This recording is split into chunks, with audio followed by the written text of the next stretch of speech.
స్వతంత్ర భారతదేశ చరిత్రలో అత్యంత వివాదాస్పదమైన కాలమేదైనా ఉందా అంటే అందరూ ముక్తకంఠంతో చెప్పే సంఘటన ఒక్కటే.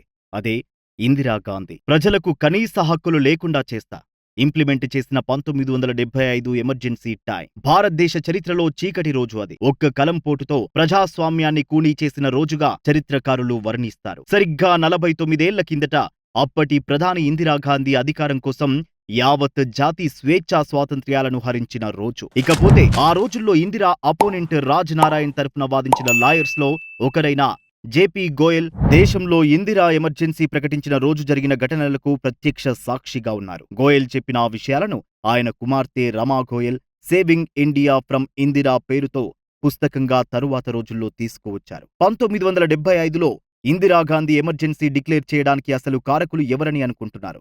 ఏ రాజీవ్ గాంధీ, బి సంజయ్ గాంధీ. ఆ పుస్తకం ప్రకారం ఆ రోజేం జరిగిందంటే 1971 లోక్సభ ఎలక్షన్స్ లో రాయ్‌బరేలీ నుంచి ఇందిరాగాంధీపై పోటీ చేసి ఓడిపోయిన మెయిన్ అపోనెంట్ అయిన రాజ్ నారాయణ్ ఆ ఎలక్షన్స్ లో ఇందిరా ఫ్రాడ్ చేశారంటూ ఆమె ఎన్నికను రద్దు చేయాలంటూ అలహాబాద్ హైకోర్టులో పిటిషన్ వేశారు. ఆ కేసులో ఆయన ఇందిరాగాంధీపై మొత్తం 14 అలిగేషన్స్ చేశారు. అయితే అలహాబాద్ హైకోర్టు మాత్రం అందులో 12 అలిగేషన్స్ కొట్టేసి కేవలం 2 అలిగేషన్స్ ను ఇందిరా తప్పు చేసినట్టు కన్సిడర్ చేస్తూ తీర్పునిచ్చింది. అవేంటంటే రాయ్‌బరేలీ ఎలక్షన్ క్యాంపెయిన్‌లో ఆమె ఉత్తరప్రదేశ్ ప్రభుత్వానికి సంబంధించిన లౌడ్ స్పీకర్స్, బారికేడ్స్ అలాగే పోలీస్ ఫోర్స్ యూజ్ చేస్తున్నారు.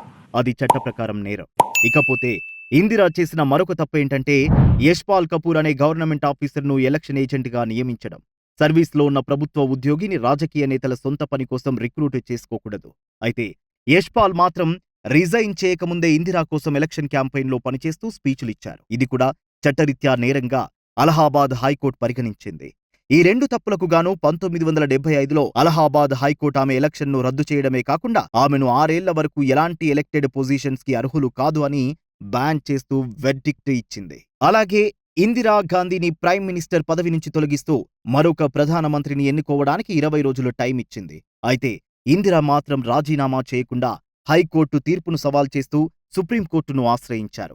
అలహాబాద్ హైకోర్టు తీర్పుపై స్టే ఇస్తూనే ఇందిరా ప్రధాని పదవిలో ఉండొచ్చని కానీ ఫైనల్ వెర్డిక్ట్ ఇచ్చేంత వరకు ఆమె ఎంపీగా కొనసాగకూడదు అని స్పష్టం చేసింది.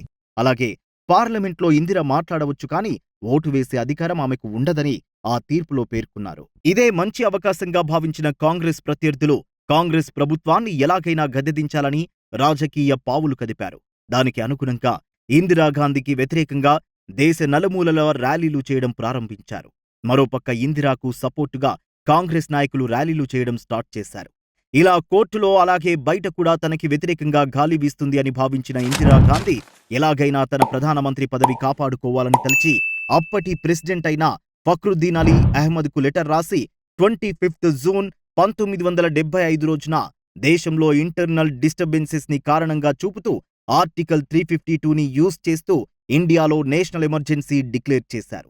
అలాగే ఇదే రోజున ప్రధానమంత్రి ఆదేశాల మేరకు దేశంలోనే హేమాహేమీ నాయకులైన అటల్ బిహారీ వాజ్పేయి, మొరార్జీ దేశాయ్, బిజూ పట్నాయక్, చంద్రశేఖర్ లాంటి మరెందరో ప్రముఖులతో సహా 1,00,000 మందికి పైగా ప్రజలను నిర్బంధించి జైళ్లలో పెట్టడమే కాక ఎన్నికలు వాయిదా వేయడం, ప్రభుత్వ వ్యతిరేక నిరసనలను ఉక్కుపాదంతో అణిచివేయడం, పత్రికా స్వేచ్ఛపై ఆంక్షలు విధించడంతో పాటు కొన్ని చట్టాలను ప్రభుత్వానికి అనుకూలంగా మార్చడం వంటి దారుణమైన అఘాయిత్యాలకు పాల్పడింది ఇందిరా ప్రభుత్వం. ఒక విధంగా చెప్పాలంటే ఎమర్జెన్సీ ఇందిరాగాంధీకి ఒక పర్యాయపదంగా మారిపోయింది. 1975లో జాతీయ అత్యవసర పరిస్థితి ముగిసిన తరువాత 1977లో జరిగిన లోక్సభ ఎన్నికలలో ఇందిరాగాంధీ పరాజయం పొందడమే కాక ఇండియన్ నేషనల్ కాంగ్రెస్ చిత్తుగా ఓడిపోయి అధికారాన్ని కోల్పోయింది. ఇకపోతే మరోవైపు జయప్రకాష్ నారాయణ్ చొరవతో జనతా పార్టీగా అవతరించిన జనసంఘ్ లాంటి తదితర పార్టీలు మొరార్జీ దేశాయ్‌ని ప్రధానమంత్రిగా ప్రకటించడమే కాకుండా ఇండియాకు స్వాతంత్ర్యం వచ్చాక మొట్టమొదటిసారి కాంగ్రెసేతర ప్రభుత్వాన్ని ఏర్పాటు చేయడం జరిగింది. అయితే తరువాత రోజుల్లో భాగస్వామ్య పార్టీల మధ్య సరైన యూనిటీ లేకపోవడం కారణంగా 1980 పార్లమెంట్ ఎన్నికల అనంతరం కాంగ్రెస్ పార్టీ తిరిగి ప్రభుత్వం ఏర్పాటు చేయడంతో ఇందిరాగాంధీ మరోసారి తిరిగి ప్రధానమంత్రి పదవిని చేపట్టారు.